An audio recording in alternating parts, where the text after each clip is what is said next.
Hey, it's Katie Moran. Here's your heartfelt lift. Today I'm here with. Tanu Tiwari. I am a marketing professional by the day and a full-time mom as well, which never stops. So I have a 5-year-old kid, and I'm also a published author. And I did not, get to juggling so many things easily. So I'm here to talk about my journey and how I went from, in my 20s living in London to moving to New York, and then realizing I'm going through depression, and then, living my life on autopilot to finally finding my purpose, and living a really fulfilled life at the moment. Yeah, so tell me where your journey starts. Yeah, so I left home. I grew up in India. I left home right around when I was 20, and I never have really, lived with my parents much after that, really like visiting them and stuff. So I lived in the UK, did my master's, and then, worked in London as well. So it was really exciting to do that in my younger years, and I felt really at home being in that environment. And I had, a big friend circle, a lot of support system, even though I was away from home. And then I met my husband and got married and moved to New York. I'm married to a great guy, but when depression hits, you don't know the reason. We keep looking for maybe it's this, maybe it's that, some triggers. So after I moved to New York, I realized I started, experiencing certain symptoms which did not feel right because that was not me. And then when I started seeing my doctor, he said, this looks like clinical depression to me. And I tried really, going deeper into it because you hear so much about depression, but there's still not enough awareness about what, it's about and how it comes along. And I did not really have anyone in my immediate family, so I did not have too much experience with depression. So there were days when, I would be in a supermarket and just tears rolling down my eyes for no reason. And I'm like, I don't know what's going on. Why am I being like this? So, of course, it was a new relationship and new environment, no friends, new job. So I threw myself into my work, and I thought I was really doing something towards it because I thought my work was giving me pleasure and I'm fine, I'm getting better. And I sort of started living my life on autopilot a bit, and tried finding band-aid solutions for, oh, maybe if we go for this trip, I'll feel better. Maybe if we go out for dinners or clubbing or whatever, and I'll feel better. So of course it puts pressure on your partner as well, and it's band-aid solutions, that's what it is. So it took me a while, and then eventually, I got pregnant, I had my daughter, and it really felt like, wow, this is such a beautiful life event. I'm so excited to have my child, and maybe this will, be it. And from now on, I won't feel that way. So it kept, coming back. I kept falling into that same sort of pattern and cycle every now and then. And then there were like few good months, and then few months would be like really hard. I became a more angry person as well. So one day I was, doing a lot of like research because I end up obviously reading and talking to the doctors as well, talking to other friends. There's like a lot of discourse around depression. So what came to me as like a light bulb moment was, there are these happy hormones. There's dopamine, there's serotonin, there's oxytocin, and endorphins, right? So um, what are the things that help release these hormones? Because your moods, your appetite, your overall, health, your ability to function normally, it's all like revolving around these hormones. And unless you go into like really deep understanding of what you're lacking, what's more and not, I did not do that. I didn't go for like 100 tests, but I thought I would do a test on myself. So I created a plan around all these, different hormones. So what are the activities that will help me release these hormones more, right? So if the doctor is saying, I don't know what the reason is, it's clinical, it could be some chemicals more, some chemicals less in your brain, then why not use a hack to increase the supply of those chemicals? So that's the approach I took, and I created a plan. I did activities that helped improve my serotonin levels, because a lot of these antidepressants are serotonin based.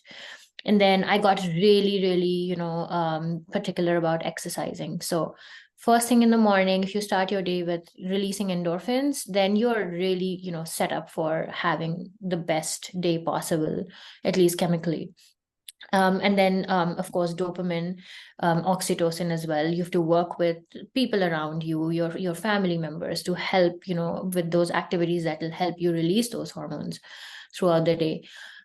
So I think I got to a point where I had a system, and things were getting better, things were looking up.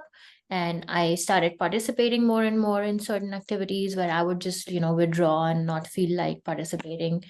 I felt, my anger issues got better, but it was still not, like me functioning at my best or 100% that like I used to when I was back in London. So then the other thing that I came across was this research from Harvard Business School that talked about, I think it came out in like late 2008, 9, like something like that. And it's very well talked about research where they say that, when you're giving, you are happier than when you're receiving. So they did like an experiment to see when people get their bonuses or salaries, how they feel before and after. And then the result was that people felt happier after spending the money in a giving way than they felt, when they received the money.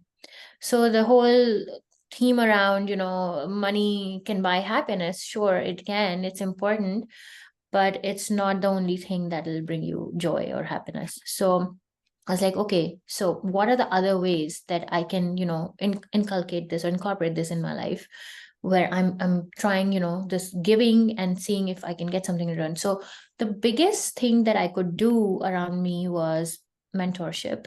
So I've had by this time, certain years of experience, and there are people around me in my professional life that need help.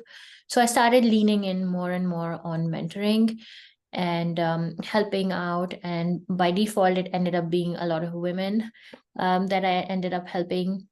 So like early career, or graduates who want to break into certain field, and then also mentoring around how to bring your best self to work, and how to get more visibility, how to speak up in situations where you could shine. And I realized, like, every time I would have these mentorship sessions with them, I would just be like, I have like spring in my feet, excited and very happy throughout the day. So I identified that pattern, and I was like, okay, you know what? I just got to repeat this. So it's like a muscle, right? The Mhm. more you repeat these things, the more your body gets used to it, and it starts healing itself from inside.